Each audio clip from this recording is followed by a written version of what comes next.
Please welcome to the show, Debbie Bryan. And I just remember thinking, I'm going to die. I'm going to die. There's nowhere for me to go. And then I thought, no, I'm not going. I'm not dying. I'm not leaving my boys. They're not old enough. They think that they're old enough. Jake thinks he's old enough and he's not, and I'm not going. And I randomly took 2 steps, and those 2 steps saved my life. So I remember the car hitting me and I was still stood. So even though I just felt like I was stood on ice, my leg just felt really not working natural. The next day, the surgeon came. He said, right, we're going to be able to fix the leg, but you're not going to be able to use your leg. What I find most fascinating is obviously you do have a background in sales. Even hearing that story, it was like you were negotiating with the surgeon. Yeah. You're like, no, what's the next option? I was just like, I was lucky. I actually thought I was the luckiest person in the world. I kind of vowed I wouldn't become a workaholic again. I wouldn't put all my focus onto the business. I just believed that I could get better. Welcome back to Inspired By. Now, today's guest is someone who is an expert in resilience and overcoming adversity. Now, why, you might be asking? Well, this next guest I'm really excited to introduce you to because she is someone who has unfortunately experienced a life-threatening accident in the past and was told she'd be wheelchair-bound for the rest of her life. Now, not only did she overcome that by healing herself, she then took on the mission to cycle 360 kilometers across India. Yes, she's incredible. Please welcome to the show, Debbie Bryan. Debbie, welcome to the show. Thank you for inviting me onto the show. It's amazing. Every time I hear your story when we first met, I'm like, how? I mean, just to put it out there, I'm not really into my fitness, but for me, even cycling 360 kilometers anywhere has always been a bit of a fear. But the fact that you did it after overcoming such incredible experiences and diagnosis, let's be honest, it's just amazing to hear. So I've got loads I want to ask you to kick off. And I want to make sure that we really focus on your story here and also giving our audience as much as possible to learn from. So tell me a little bit about Debbie before the accident. So Debbie before the accident had a hair salon in a gym.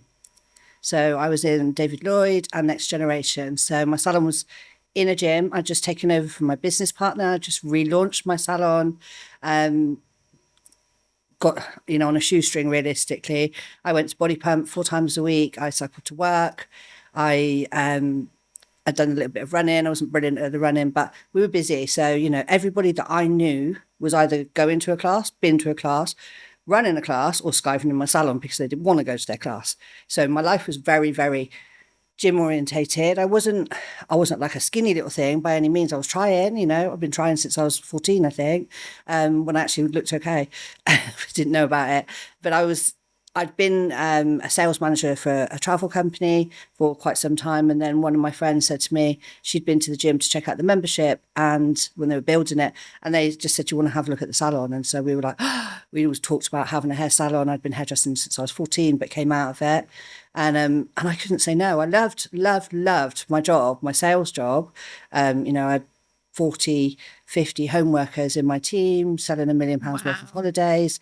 If we had a meeting, the meeting would be in Marbella because all the managers were at home. So it's as easy to fly us to Spain as it was to fly to Stoke, much more glamorous. And I always thought that was the job for me. And then when she asked about the hair salon, I just couldn't say no. Like, impossible. Just she was like, I was going to get a Beetle. And when we got successful, and the thought of her driving past my house with this Volkswagen Beetle was just, no, honestly, it was so mad. It was just something that I couldn't resist. So before that, I obviously I'd had the salon. We would get, go to Body Pump. I'd get ready before my last customer. So my last customer would come in, I'd be all ready, cut his hair quickly, lock the door, run out to Body Pump, come down and sweep up at 8 o'clock. It was wow. It's just something that we really loved doing and was really passionate about. So I guess afterwards was a real shock. Yeah, of course.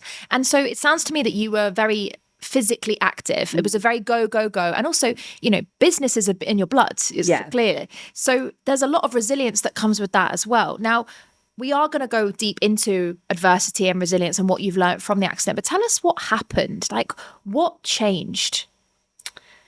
What changed with me or what happened on the accident? With the accident. With the accident. So it's a very bizarre story, to be honest, and it's one that there's no reason that it should have happened, but it just did. So I bought a car, and I bought a car from eBay. We'd had company cars, and I just wanted to have a car that we owned and didn't have to worry about mileage. So we travelled to get this car, bought the car, drove it most of the way home, My husband drove it most of the way home. And it was really like what we call, my dad's a car dealer, an old banger. Like it really, really was an old banger, like 700 quid car with some flowers and a little rooftop. And we had been given this company BMW. So at the services, I stopped and said to my husband, look, you drive the nice car, go and pick the kids up, and I'll drive the other car because I chose it. So I felt a bit guilty. So we got back onto the dual carriageway and the car just lost power. And I obviously was in the wrong lane and it just, no power to the car. And I was like, oh, okay. So I got it to the side of the road, got to the side of the road. It wasn't really a proper hard shoulder. There was a half hard shoulder and it was January. So I parked off the road, but I was fine. I rang him and said, I don't know, maybe it's run out of petrol. So obviously we were in tandem at that point. So he just went to the petrol station, bought a can of petrol and then pulled up behind me, about 2 car lengths behind me. I remember being really irritated because he was too far away. I was like, so I jumped out to go to the petrol cap. I had no idea how to open the petrol cap. I just bought the car. So I just thought, I'd press it or something.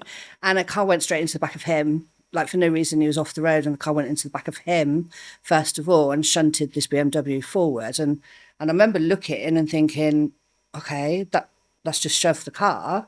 But then the car didn't stop. It just carried on coming. It curled around the side of the car to where I was and was coming towards me, where I was stood. And this side was a dual carriageway and this side was where I thought the car was going. And I was stood by the petrol cap. And I just remember thinking, I'm going to die. I'm going to die. There's nowhere for me to go. And then I thought, no, I'm not going. I can remember this in my head, right?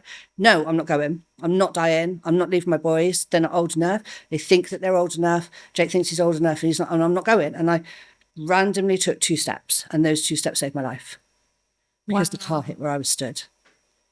So, oh my God, I'm getting shivers. I obviously didn't notice that. I remember the car hitting me and I was still stood. So even though I just felt like I was stood on ice, my leg just felt really like not working. There wasn't all blood and gore. My car went across the 2 lanes into the central reservation. That's how hard he hit the car. And then it hit my shoulder and it spun me round. And I remember falling onto the ground and then looking up and I was in the dual carriageway and I was like, oh God, I'm going to have to move because now I'm really going to get killed. So then I had to crawl to the side of the road and I got mostly to the side of the road. My husband couldn't get out of the car. All the central locking had gone on. So when he eventually came, he was shouting across the road to where the car was and not where I was. And I was obviously quite winded. So I remember doing a little wave as I'm crawling, kind of, not a jaunty wave, obviously, but a little wave to go, I'm here. Wow. And I got mostly to the side of the road and then just said to Mike, I don't think I can stand up. I just can't. Bizarrely, I had a tiny cut here, I broke a nail, but that was it. And there was no outward damage. So I didn't know that I'd broken anything. And what I didn't realise is that a van driver had seen what was happening and he'd stopped the traffic. And he came into the hospital the next day and he'd seen everything and he said, those 2 steps that you took saved your life. So I don't know where the steps were. I can't remember that bit. But yeah, so that was really weird because I just thought I was bruised. I remember being in the hospital and I put my leg up in a thing and I was saying, and all the kids had turned up. I said, I think this leg's bruised. And my son was like, it's not bruised, Mum. It's definitely not bruised. And they'd obviously given me some painkillers and stuff by then and said, yeah, it's fine. We can operate. And just took me to the ward. And then the next day, for not resilience really, I don't know if it's something that was natural. The next day, the surgeon came to me, and they are really bouncy. These surgeons, they're really excited when they're going to operate on you. And he said, "Right, got a plan. We're going to be able to fix the leg, but you're not going to be able to use your leg." So I was like, "No, that can't happen." And he said, "Oh," and I said, "No. I have a hair salon in a gym. I have 3 children. I can't not have my leg, not have any use of the leg." And he was like, "Oh," and he went away. Like I didn't even know that was possible, to be honest. And then he came back the next day and said, "Right, got a different plan. You won't be able to bend your knee, but you'll be able to use your leg." And I was like, "No, that can't happen either. No, just like, I just bought a car and I've got this bruised leg and now you're telling me that it's going to change my life." And so he went away again. And I can't remember what he said the next day, but eventually he came back, I think in the afternoon the next day, and said, "Right, now we've got a plan." And he said, "You'll be able to use your leg. You might not have full bend. We're going to take some bone out of your hip. We're going to form like a little casing to put the bones that are broken back into and hope that. And then he said, we're going to go quite deep into the hip to get the good stuff. And I was like, oh, not a boiled egg, no more. No, just do that one type thing. And so he did that. And I suppose now when I look back, I think, God, what if I said yes on the first day? And it wasn't, I wasn't argumentative. It's just fear, I think. Yeah. It's just like, no, that can't be it. Do you know what I find fascinating though? That story, every time you say it, I have the same reaction. It's the shivers. And I'm sure people who are watching and listening have the same reaction, that the 2 steps, like that thought process that comes in that guided you somewhere, someone, whatever you all believe in, something said, Debbie, move the F out the way, you know, go nudge, you know, and it's beautiful to hear that, you know, other people got involved and helped and the van driver and so on. But what I find most fascinating is, obviously, you do have a background in sales, and even hearing that story, it was like you were negotiating with the surgeon. Yeah. You're like, no, what's the next option? That's not it. Negotiating. I think, honestly, I just think it was fear. And I never actually talked about this until last year. This is like the last year is the only time I started talking, because I just felt like I did what everybody else would do. I didn't think I did anything different to what you would do or anybody else would do. So I didn't think anything was particularly remarkable. I was just like, I was lucky. I actually thought I was the luckiest person in the world. So they thought I was crazy in the hospital, because that's what I told them. I told them I was the luckiest person in the world. They'd be wheeling me around in a wheelchair and going, oh, poor you. And I said, oh, poor me. I'm the luckiest person around. And they'd be like, I said, look, I should be in the morgue. I'm not in the morgue. I'm the luckiest person in the world. Wow. And that's why I was like that for a year. I think I was really hard to live with. It's like, I'm so lucky to be here.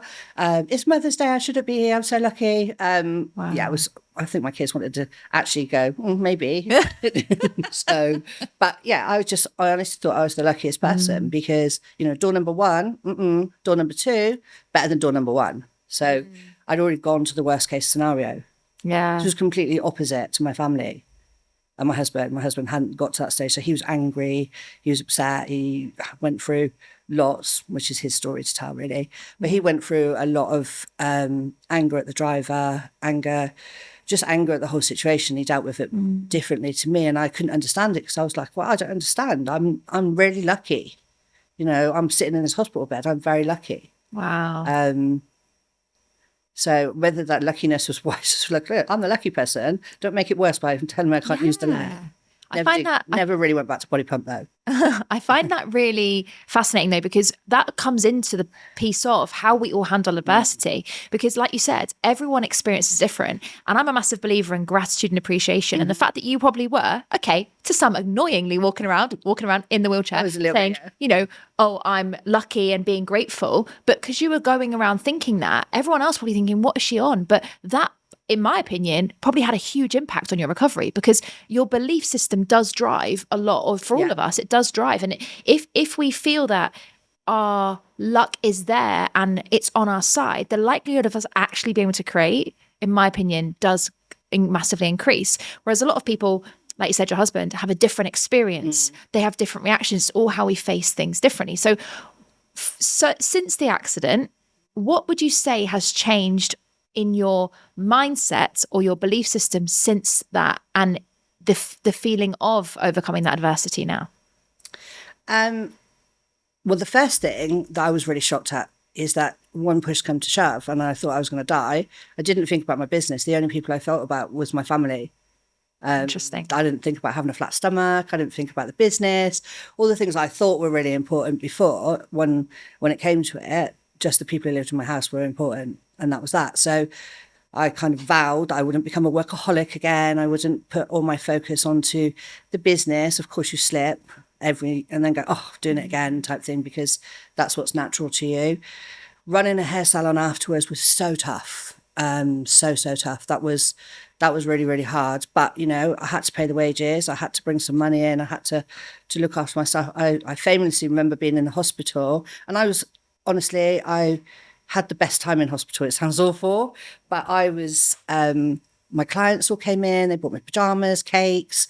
I always had too many visitors. I was very well looked after. And I was on a ward with the Golden Girls, basically. So like 76 with a toy boy, 91 in the corner, and this one and here.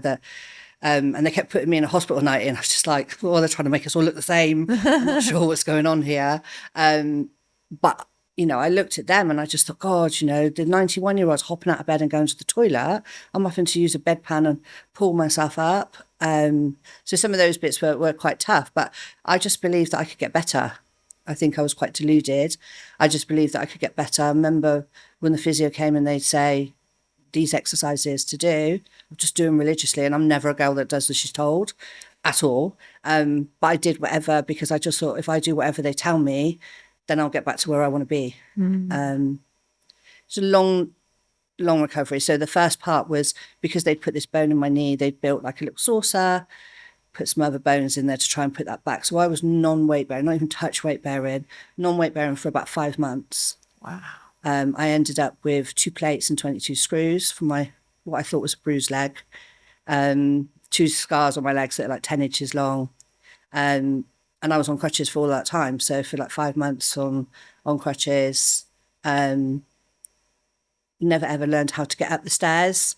So the first day I went home, I tried to go up the stairs. The physios won't let you home unless you can prove that you can go up the stairs. And the first day that I went home, and I went home early because my husband wasn't coping and the children, I just wanted to go home and I could go there.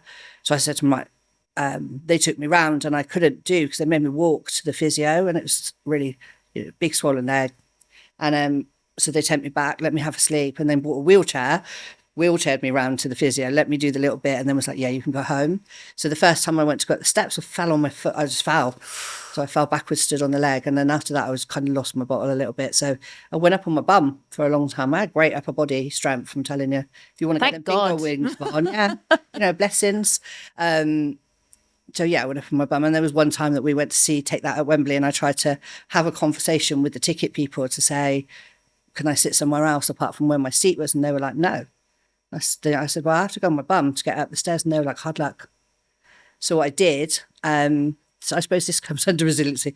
What I did was I Googled all the CEOs of Wembley and or Ticketmaster, one of the two, and got a guy, and I emailed him and said, can you help me? And he rang me and he's like, where did you get my email address from? It's on the internet. And he arranged for me to have some tickets, and they had a disabled seating thing. But I was just like, no, I know there's a possibility. So someone has to help me. I love that. So yeah, I'd forgotten about that. That's fantastic. And I think you're right, that is resilience. And with part of it, I'm a massive believer in if you don't ask, you don't get. And it's some would say audacity, I would say courage to actually go, okay, this is the problem I'm being told. How do I fix that? A lot of people would have just accepted it. Same in the first example you shared. The surgeon came in and said, Debbie, this is what I'm going to do. You didn't accept it in the same way you didn't accept it I then. don't really believe that no means no. And I don't mean that in a creepy way, but I don't really believe that no means no. I just think it means find another way. And I only just realised, so I've done quite a lot of self-work in the last year, and I've only just realised where that came from. And myself and my sister were quite small. My dad said no to everything. So we wanted to go to a school disco, he'd say no. And then my mum would work on him, and so all of a sudden these satiny, shiny shirts would come and we'd go to the disco. So I realised that actually I was asking the wrong person. I needed to ask her, and then she would work on him, and then the no would become a yes. And so I think like that's then gone through my whole life to go, you're asking the wrong person. There's a yes here, or there's another way. You just need to go and ask the right person. That's incredible. Yeah, she doesn't know she's to blame for that. So tell me then, obviously, we're talking a lot about adversity and overcoming it. I see there's still a bit of a gap to the story. So you've overcome this incredible achievement, and the fact that you are sat here today even is amazing. Where did you then, in my head, get the marbles to go, do you know what, Chloë, I'm going to cycle across India? Like, where did that come from? Where's the drive or the passion for that?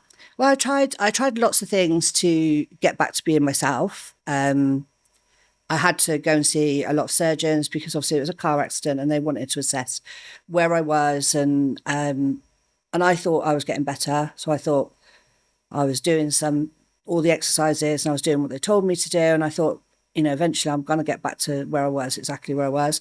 So about a year after that, I saw a couple of surgeons, a really big guy up in London that like no one gets to see, and they just said, you're going to be in a wheelchair at 55. And I was so shocked. I was so yeah, 55, you're going to be in a wheelchair and there's nothing you can do about it. And I just thought, okay, I'm talking to the wrong person here.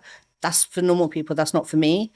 You know, there's some people might do. And I understand realistically is that they have to give you the worst case scenario because that is a possibility. And it still is a possibility. It still will be a possibility at some point.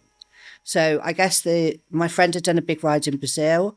It was incredibly hard and she just decided to do it. And I just kept watching. So there's a bit that I'm always miss out is that I've had a knee replacement on the other leg because I put so much pressure on my left leg that I wore the cartilage out. So I've had to have a half knee replacement for that. I'd had some steroid injections and I'd gone from having my hair salon, which I sold because I couldn't any longer be in the salon. I couldn't be a hairdresser. It wasn't big enough to just always be a receptionist. And I'd upgraded and managed to get myself into a 7,000 square foot spa with 10 treatment rooms and a mud resort and a jacuzzi. I kind of just went a little bit trying to still be the same person, but not be the person behind the chair.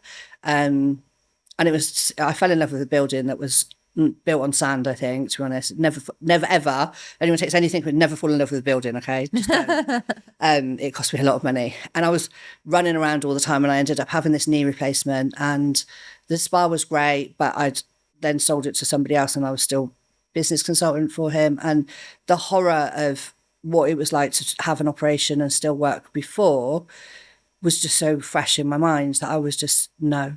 I'm not going to not going to put myself through it. And I was in a position where I could do that. So I sold the spa and then subsequently the other person closed it down. And then I had the knee replacement and probably about 3 weeks after the knee replacement, I got out of bed and walked to the bathroom and I walked with no pain whatsoever. And I was like, oh my God, I'm walking. I'm just walking. I'm not holding on to anything. I'm not having to hold on to anything along the walls. I was like, I'm just walking. Like a baby must feel like when they suddenly start walking. I was so gleeful that I signed up for the moonwalk, 26 miles around London in the middle of the night. And I've applied for it loads of times, never got a ticket. This time I got a ticket. So I did the moonwalk. I went back to the physio and said, can I do this? And she said, yeah, you kind of have to train and be active. So I did that first of all, the moonwalk. Really, really tough on the legs, really tough on the training.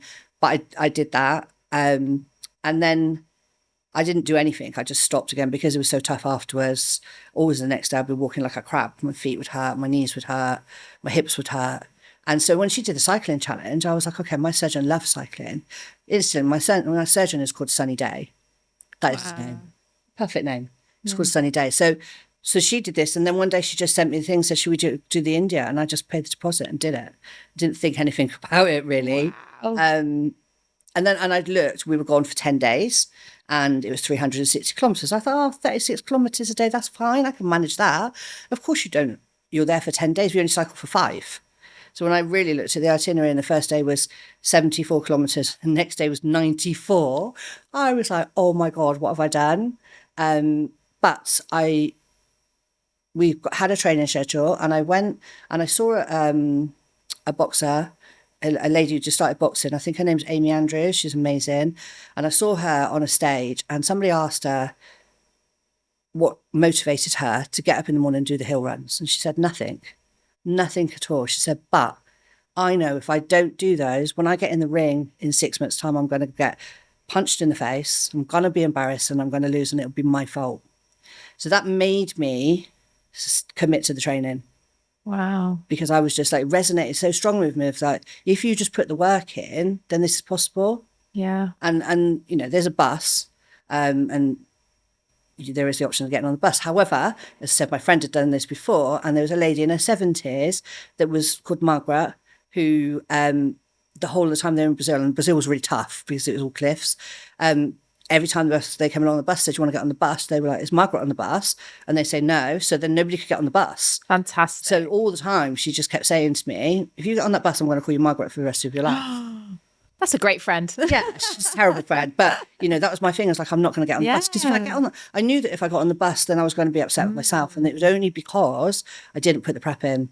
Yeah. So last year was a really interesting summer because I'm a bit of a party animal. I dance. If I dance, I'm in bed for 2 days afterwards, but I'll take the sacrifice.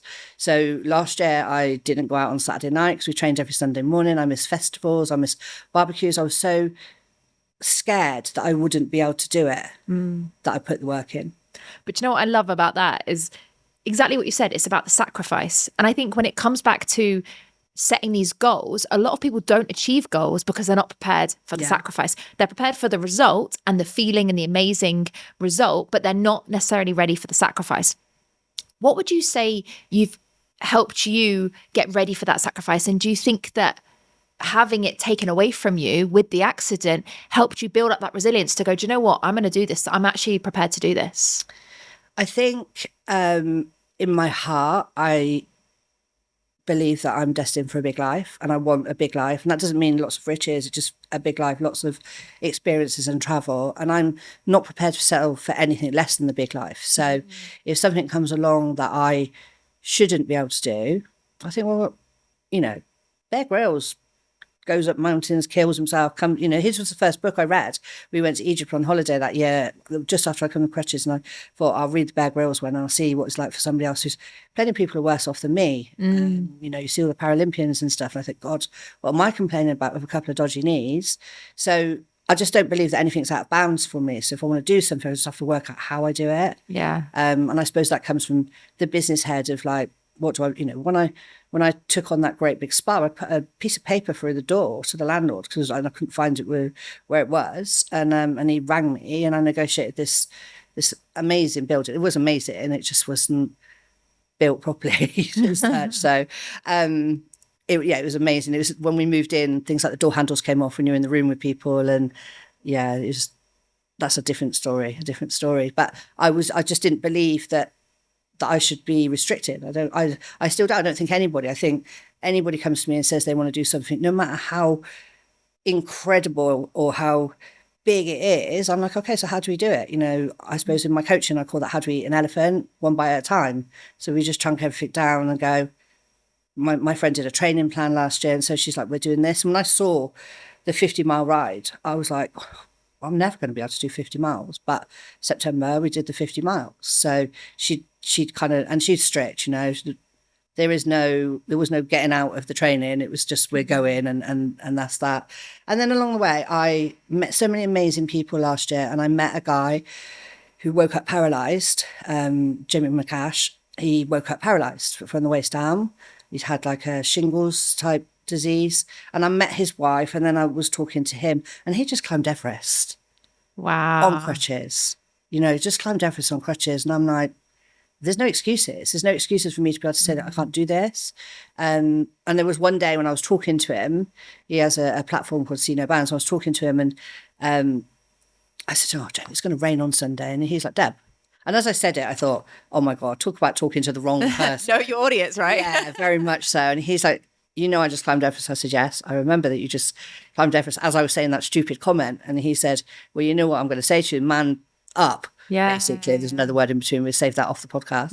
And I was like, so on the Sunday morning when it was raining, and I looked out the window and I was like, okay, I'm not going to get away with this. So I found a cagoule thing, like one of those, they gave it to us in Jamaica at the, I remember the run place, Appleton, that's it. And they give it to us so if we were walking around. So I found that in the cupboard, and I put this great big blue cagoule on, and I cycled. So wow. To my friends, I was looking like, I don't know what. But you did it. And that's the key thing, right? So everything you've shared, Debbie, is so proof why you're the expert in resilience and you're the expert in overcoming adversity. So based on everything you know now from your accident, from doing such amazing things, what is building resilience to you? It's just not giving up. It's just not giving up, really. I also think if you want something badly enough, you'll do it. If you really, you can do anything that you want to do if you really, really want to do it. If you don't really want to do it, you just think, oh, I should do that. That's never going to happen. But if you just think, I paid my deposit, I told people I was going, I didn't tell people so much in the beginning, and I didn't have any sponsorship in the beginning. And then people were like, oh, you should have sponsorship. So then I decided to raise money for a local radio station that deal with autistic children. And there's a guy there who, he can only use like one finger and one thumb, and then he's using 10-year-old equipment. So I was like, okay, I would love to raise the money for someone who's not as lucky as me. Wow. And that's what I just think. I still think I'm very lucky. I think I am just a lucky person. I have one thing to say. I think we're going to run out of time at some point. But the one thing I wasn't lucky with was with my cycling kit. So I'm not a cyclist, and I'm not massively sporty. So my friend kept saying to me, get the cycling shorts, wear 2 pairs. So they have like padding to save your bottom. And so I had a pair, and I thought they're okay. And then all I worried about when I was ordering another pair off Amazon was the comfort factor. So I put my new shorts on and I cycled over to her, and she said, those shorts are quite see-through, the new ones. She said, I can see your tattoo. So I was like, oh, okay. Pulled my t-shirt down, carried on. I thought, well, that's odd. But they were really comfy. So I continued cycling with those shorts or the other shorts or whichever ones I had for months, for hundreds of miles around the Cotswolds.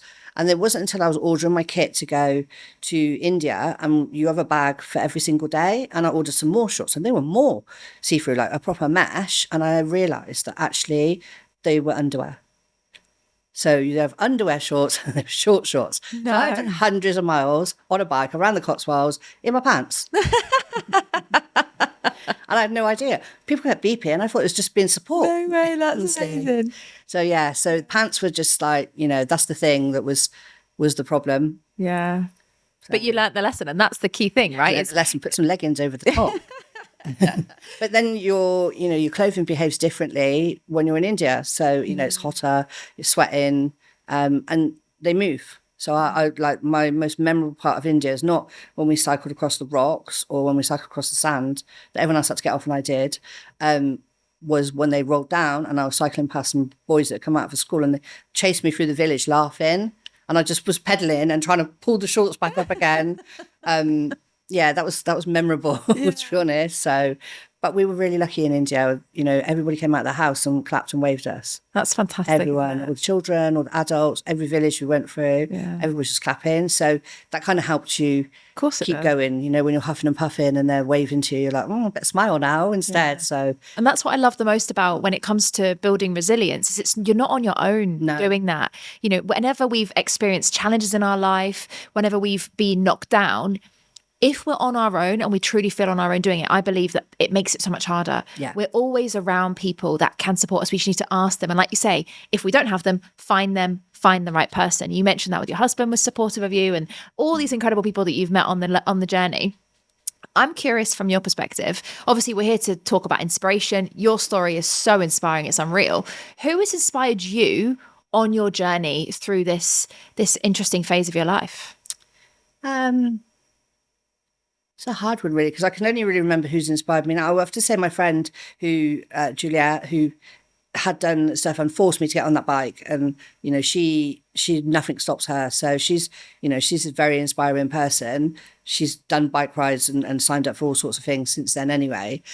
So she was one of the most inspiring people. But also if you look at celebrities and stuff, I always try to look at the people that have got a really positive mindset. So I listen to Mel Robbins, I listen to Lisa to Motivate, I listened to not so much of the guys. I started listening to Tony Robbins when I was doing my NLP masters, just to kind of get an understanding of how NLP is all talking an NLP language, and I struggled with that. So to get an understanding of how I could use that NLP, the magicness, but in a normal language that people could understand, and how you could do that. So, but yeah, those two ladies were, I know I listen to a lot of the people on Steven Bartlett's podcast now. Don't in the car listen to the radio. I tend to listen to those because I think he's had so many inspiring people on that just really good thoughts. I just think I'm a real half full person anyway. Yeah. I think I've always been a half full person,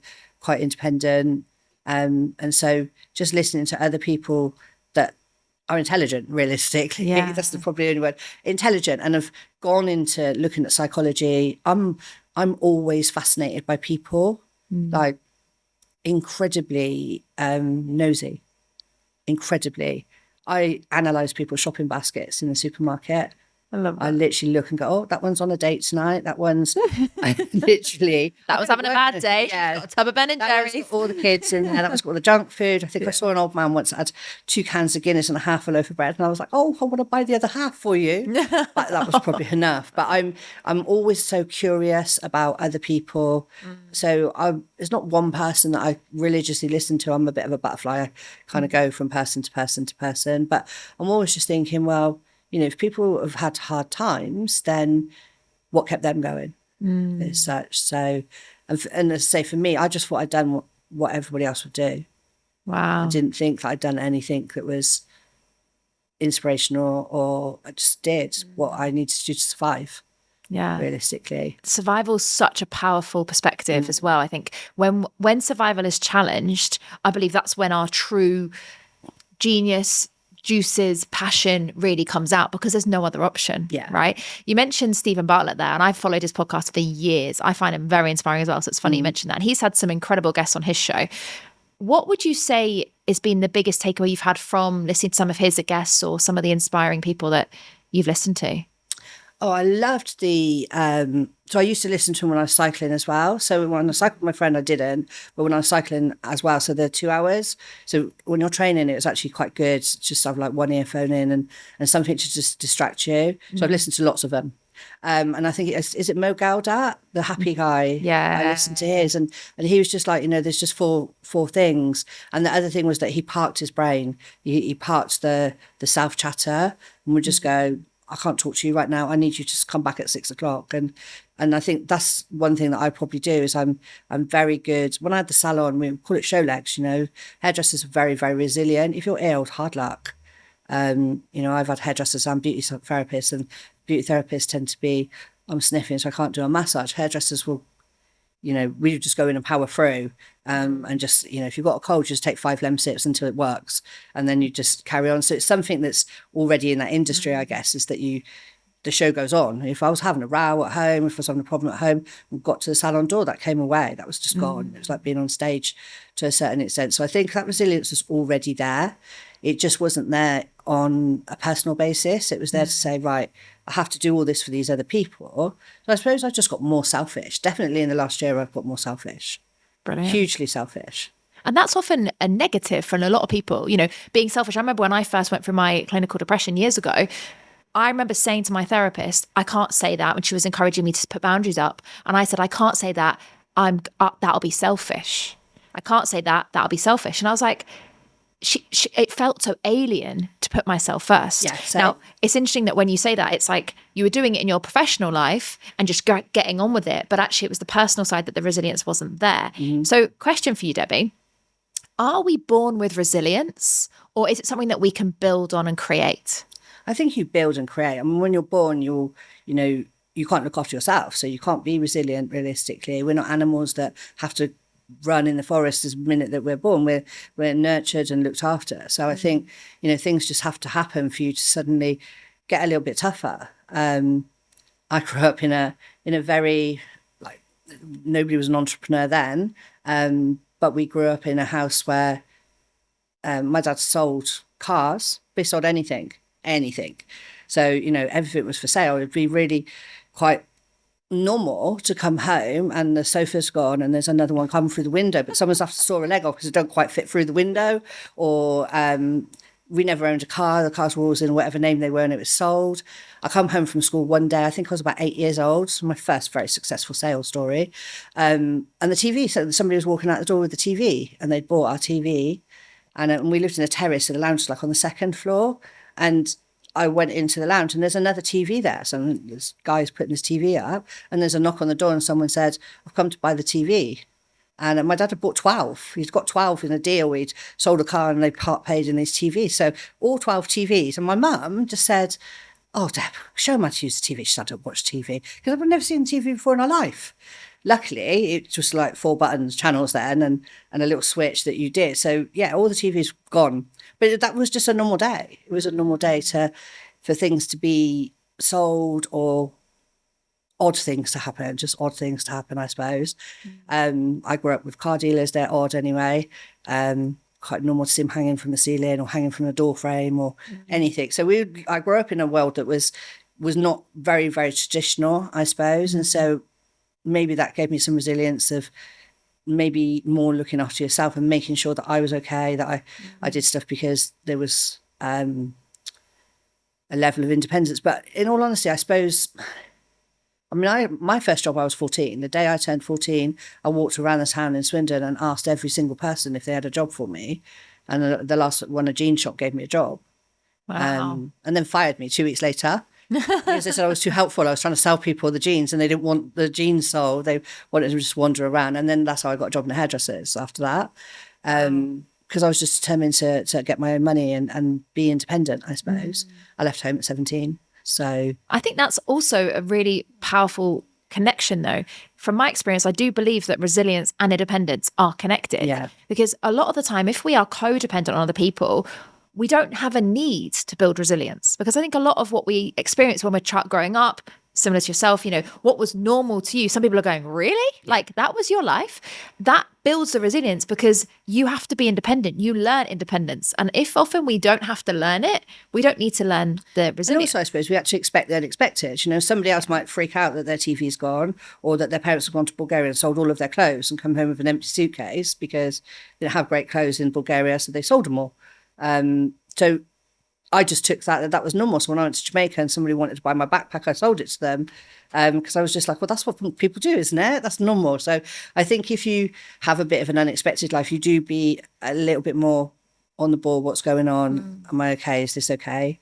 I suppose my resilience actually is, and I don't always share this, is it came crashing down last year because I was a very, very fast-paced coach and I got to a great life, honestly. Like, everybody wants to be the 10K coach. I smashed that. But do you know what I did when I did the 10K coach was I was like, I'm going to be a 15 one now. I'm going to be a 20 one. The top of my mountain was the bottom of the next one. I was just always, nothing was ever enough. And I'd got to this stage. And part of the cycling thing was that I couldn't do what I could do before. So much as I thought I could do what I could do before, I was in a gym. I didn't fit into my life at all. I couldn't go to the classes. They'd wheel me in for coffee and then come back out again. And that was really, really hard, which is why I moved out to a different salon and came out. I tried to carry on for about a year. I ignored what they said. And then I've never had a bad back in my life and my back went. I couldn't, going back to not walking, pains in other places, and it frightened me. And I just thought, oh my God, this is going to be what I'm going to do. So I started to work on the business, which I should do anyway. Not the best way to learn that lesson, but it is true. On the business, not in the business. And I don't advocate anybody's going to break a leg to do that. Find an easier way. But what I did when I started marketing the business and doing the business got more successful. So I got lots of praise for this more successful person and lots of praise for the business side of it. So the physical Deb, who was the body pump person, was the cycling person, I thought she was dead. I thought, oh, she's just gone. And I can never get her back. Once I realised the extent of what I could do, I couldn't get her back. So I built this other person, and I built this business person, very hard face, very hard coach, very like go hard or go home. Not going to sleep for 6 weeks, like a mini Wolf of Wall Street without the drugs. And then just last year, I'd been to Jamaica, I'd been on a retreat in Ibiza, I'd been on a walking holiday, and I just had this amazing life. And I sat down and I met somebody who's very inspirational, and I think you should have her on your podcast, Sheena Shanti. She's a spiritual coach. And I met her totally by accident, and we started talking, and she said, "You're burnt out. You're burnt out." And I was like, no, I'm not. I'm having a wonderful life. I'm flying to Ibiza tomorrow. Shush, get on with your stuff. And then we sat down at the end of the day and had a conversation. And she basically said, look, there's a much nicer life for you if you don't keep running around and being this tough person, this hard person. And she had another person who I was doing marketing for at the time, Suzanne Davis. And I was talking to her and I said to her, the trouble is, like, this is me now because this is what I've got. That other person is not there. And she said to me, she said, no. She said, Fat Debbie is sitting on Fit Debbie. You just won't let her out. And I was like, no, she's definitely gone. She said, try.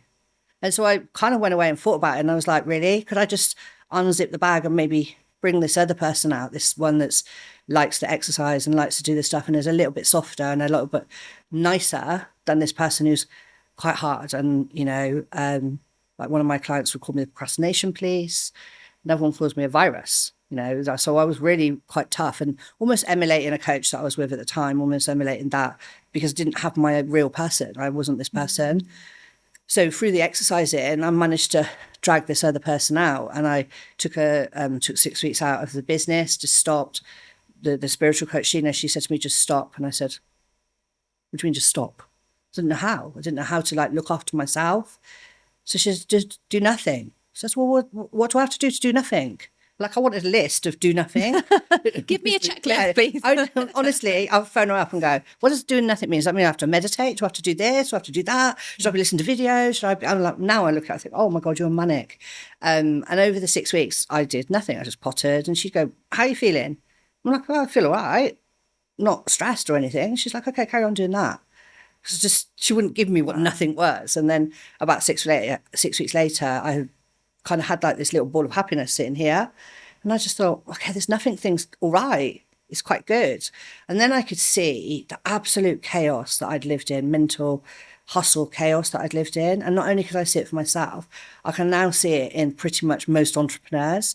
And I kind of want to say to it, and I do, the people that I work with, say, there's an option here that you don't have to live in that chaos. You don't have to do emails at 2 o'clock in the morning. You don't have to still be working at 10 o'clock at night. You don't have to do 7 days a week or, you know, just constantly thinking if you weren't working, you're not getting anywhere. But actually, there's a much nicer way to work, and there's a much nicer way to have a life. I finish work at 5 o'clock every day. I have an alarm on my phone that says, stop work, go do something that isn't work. Literally, I put it on my phone Monday to Friday, you know.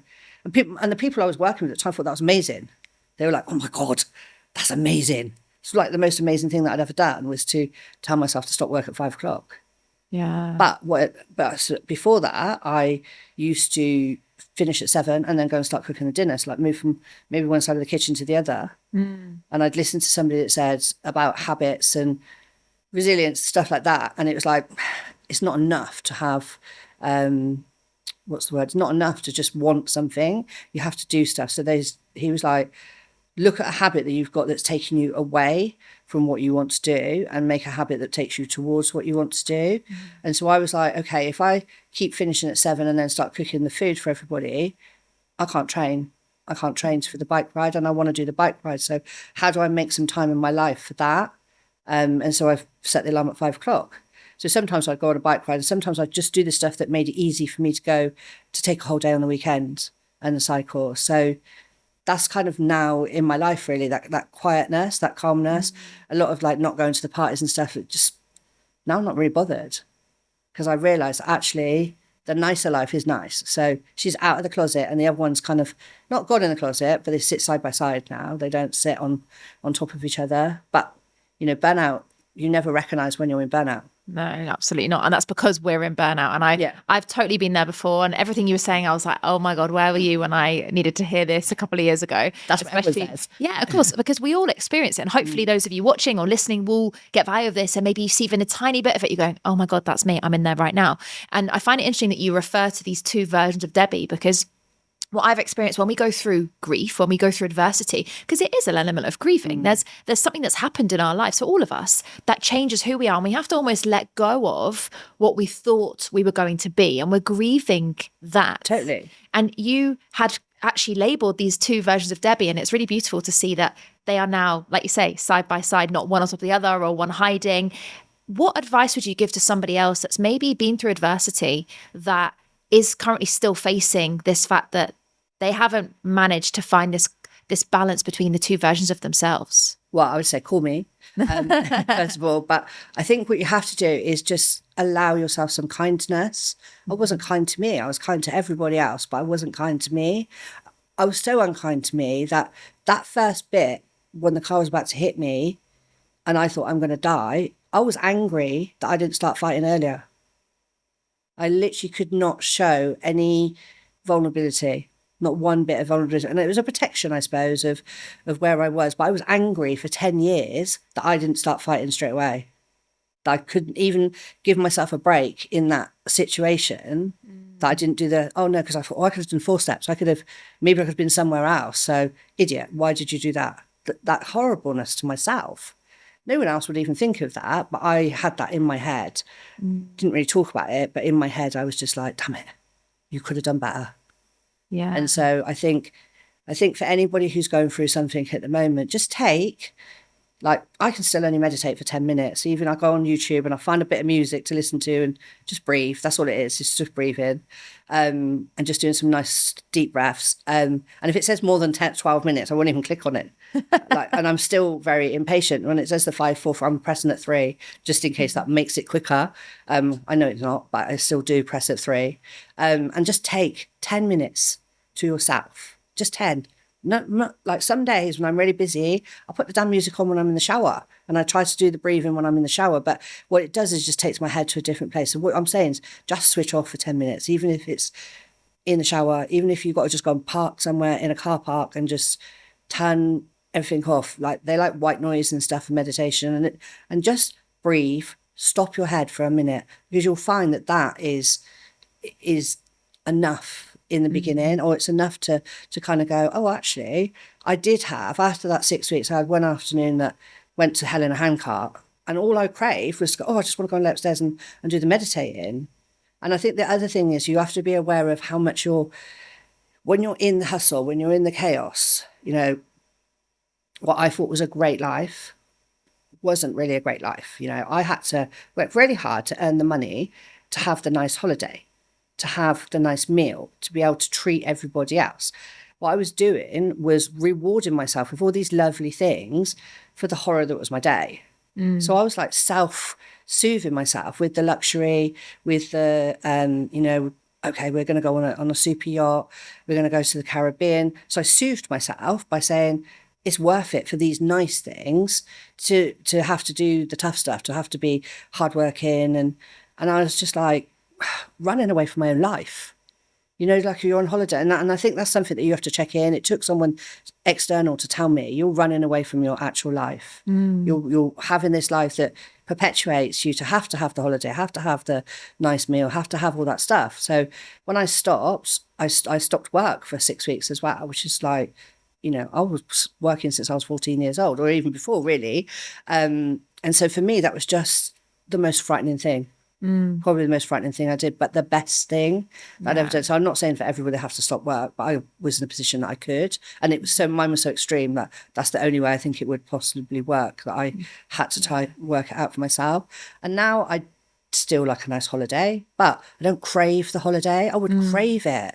I'd be like, oh God, I can't wait to get on holiday. I can't wait. And I'd have to have something there. Yeah. So I craved it as this reward. Now I'm like, I really like my life. I'll go on holiday, but I'm not getting on holiday stressed out, exhausted. I'm getting there and I'm like, well, this is even nicer. Yeah. This is an even nicer life, because now there's some sunshine, and now there's, and I put things in place. So, like there's a short transfer and there's an easy flight, and I pay a bit more for the flight that's got the nice times, and anything that I can do to make my travel nice and simple and not erratic. I don't have that roller coaster of emotions and stuff so much now. So I think for anybody who's looking, is just start with that 10 minutes. Start with that 10 minutes, but start looking and going, am I running away from my life? For entrepreneurs, we literally do move the goalposts all the time. Nothing is ever enough. I actually, I hope my husband's not watching this, 'cause who knows? But, there was a long time where I've been married for a long, long time. We're not sure how long. We're debating it at the moment, but I thought he was an arse. I literally thought he was an arse. And then now I look back and I think, no, I was the arse. Wow. I was impossible to live with, because nothing was ever enough. All I talked about was work. All the time, this. And the bit, when you get to the 10K and you go, oh, I'm going to make that 15. Because I think for entrepreneurs and for a lot of business people, you're so driven. You go, right, when I get to here, I'm going to maybe spend some time with my family, or I'm going to step off. But you get there and you think, oh, I've got to X, and Y is just there. So how about I just go to Y? And then you get to Y and you're like, oh, let's just go to Z. And then you go right the way around and you never stop. You literally, the sky's the limit, right? Yeah. So then it's addictive. Yeah, it's addictive. So you have to learn where to get that dopamine hit from that isn't that buzz as such. And not a detriment of your own health Yeah. and your love and your relationships and everything else. Well, it's been amazing hearing it all, Debbie, because I as I said earlier, your story is so inspiring. And I really hope everyone who is listening and watching does take on board that 10 minutes, because we all have just 10 minutes. You don't have to make a massive shift, and you don't hopefully have to go through such a life-changing experience to make such a big shift. So Debbie, you touched on it earlier, but we have a tradition at the show, which is where we let our guests shout out to someone that you know who you believe has an inspiring story that we should have on the show next. So who is your go-to? I'm going to call out the lady who changed my life last year. So Sheena Shanti, she's a spiritual energy coach. I'm not a woo person. I was like woo curious, but she is normally spot on. Wow. And she was 17 years an alcoholic, and then now been 18 years sober and doing her work. Fantastic. Well, So she's a lovely. great guest for you. Debbie has given you a shout out, so we'll definitely be in touch and hopefully have her on the show soon. So Debbie, thank you so much for being here. It has been amazing. Now, It's been a pleasure. before you run off, because I know we do need to dash, and I know you are very much a busy person, I know that one of the things, the reason we actually connected was because you also have your own show. Yes. And I really resonate with the show being whatever it takes, because it's exactly what you've experienced. So should our listeners, our viewers want to find out more and listen and tune into your incredible guests as well, tell us about how we can find it. So it's available on Spotify, Apple, all the normal places for the podcast. It's called Whatever It Takes. After I started sharing my story last year, people started sharing their stories with me. And in the spirit of not being a hard-faced coach, I was like, well, how can I get their stories out and let them speak? So I started the podcast. And the theme of it is when life gives you lemons and you can only make lemonade. And so that's their stories. And they're incredible. Quite humbling. So... Fantastic. Well, I find it amazing because as soon as you go through an experience like yourself, it's about how can we help others? How can you expand it? Like what I've done with Inspired By, what you've done with Whatever It Takes. So thank you so much, Debbie, for sharing us with everything. It's been amazing. It's been fun. Oh, good. And no doubt this will not be the last time. So hope you have all enjoyed it from home as well, whether you are watching on our YouTube channel or if you are listening on all of the regular podcast channels.